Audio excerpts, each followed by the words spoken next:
Bad advice. When you share a problem, people feel compelled to offer advice.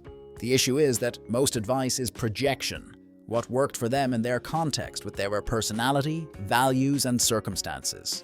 Their solution rarely maps onto your unique situation, yet once spoken, their perspective contaminates your thinking and pulls you toward paths that may not serve you. The primary advantage is protecting your decision-making from unhelpful input. Advice often reflects the giver's unresolved issues. Someone who values security will push safe choices. Someone running from their own regrets will push risk.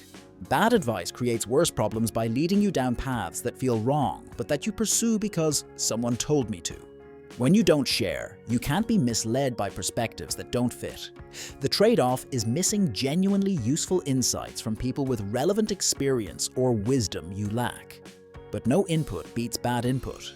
Your problem, your context, your solution creates better fit than outsourced thinking that comes from someone else's life. Security. What you share can be weaponized, gossiped about, or leaked, intentionally or casually. People betray confidence not always from malice, but from carelessness, from their own need to vent, from changed relationships, where yesterday's ally becomes tomorrow's adversary. Once information leaves your control, you cannot retrieve it, and you cannot predict how it will be used against you. The hidden advantage is maintaining information asymmetry, which provides strategic protection. In professional contexts, personal problems shared become office gossip. In social circles, your struggles become entertainment or ammunition during conflicts. In families, vulnerabilities shared become leverage points during disagreements. Privacy isn't paranoia. It's recognizing that people change, relationships end, and information persists long after contexts shift. You may miss the relief that comes from unburdening yourself and the connection that vulnerability can create with trustworthy people. However, what's not shared can't be weaponized. Privacy is power. Be selective with whom you trust. Emotional theater. Sharing problems activates exhausting social scripts, expected gratitude for listening, performative sympathy, ritualized reassurance exchanges. Worse, you must manage others' reactions to your problems, which often become more burdensome than the original issue. Their emotions about your situation become your responsibility to navigate, creating additional labor when you're already struggling. You must then reassure them, explain why it's not as bad as it sounds, or comfort them about their discomfort with your discomfort. Some people love drama more than solutions, turning your problem into their entertainment. The entire exchange becomes exhausting theater where you perform gratitude, process their reactions, and manage their feelings about your situation. The risk is isolation, or appearing cold to people who expect emotional sharing as connection proof. But when you need solutions, not an audience, privacy eliminates the performance requirement. Self-reliance. Not sharing problems forces you to develop problem-solving capacity instead of outsourcing thinking to others. Each time you must figure something out independently, you build competence muscles that atrophy when you constantly seek external rescue. This isn't toxic independence, it's strategic skill building that compounds over time. The hidden advantage is developing genuine capability through necessity. When you can't immediately call someone to fix things, you must think through options, evaluate trade-offs, and implement solutions yourself. Each problem you solve independently builds confidence for the next one. Over time, you develop trust in your ability to handle difficulties, which creates psychological resilience that people who constantly seek help never build.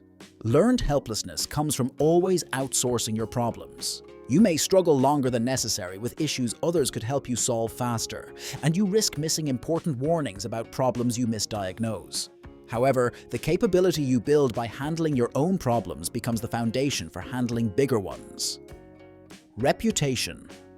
Sharing problems frequently creates a reputation as the one with problems, someone who's struggling, dramatic, high maintenance, or unstable. In professional contexts especially, being seen as someone with constant personal issues damages your credibility and advancement opportunities. People begin seeing you through that lens, and it colors everything else about you. The primary advantage is maintaining professional mystique and competence perception. When colleagues and managers don't know about your struggles, they evaluate your work objectively rather than through sympathy or concern. You're seen as capable, composed, and reliable rather than someone managing constant crises. This information asymmetry has strategic value. Others don't know your weaknesses, pressure points, or vulnerabilities, which protects you in competitive or political environments. Internal locus. Sharing problems creates dependence on others' responses for emotional regulation. When you need someone to listen, validate, or reassure you before you can feel better, your emotional stability becomes hostage to their availability and quality of response. Not sharing builds internal locus of control, the belief that you determine your outcomes and emotional state rather than external forces. The hidden advantage is mood stability, regardless of who's around to support you. When you process problems internally first, you develop the capacity to self-soothe, analyze situations clearly, and regulate emotions without requiring external validation. This doesn't mean never seeking support. It means your baseline stability doesn't depend on it. You can feel better through your own processing rather than needing someone else's permission or reassurance. The risk is suppressing genuine emotions that need expression or missing the perspective that good listeners provide. But when your stability isn't hostage to others' availability, you'll feel more free. Strategic vulnerability. Constant sharing devalues vulnerability. When you share every problem with everyone, vulnerability loses its significance and impact. But when you rarely open up, the moments when you do carry weight and meaning. People take it seriously because they know you don't do this casually, and it reveals who truly deserves access to your inner world. The hidden advantage is that rare vulnerability creates real impact and reveals trustworthy people. When you're selective about what you share and with whom, you're curating access rather than distributing vulnerability indiscriminately. This selectivity makes your trust meaningful. When someone knows you shared with them specifically, it deepens that bond in ways that sharing with everyone cannot. You're not building walls, you're building gates that only certain people can enter.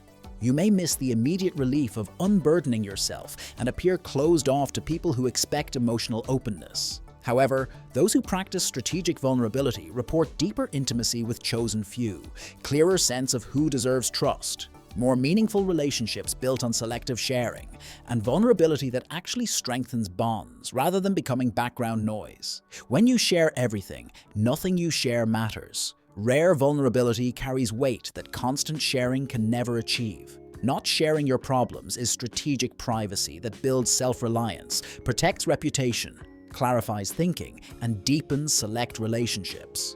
While sharing works for some situations, privacy offers distinct advantages for those who value autonomy, clarity, and authentic connection over performative openness. If keeping your problems private resonates with you, you'll probably appreciate why having few friends isn't a deficit either. Check out our video on the hidden advantages of a small social circle.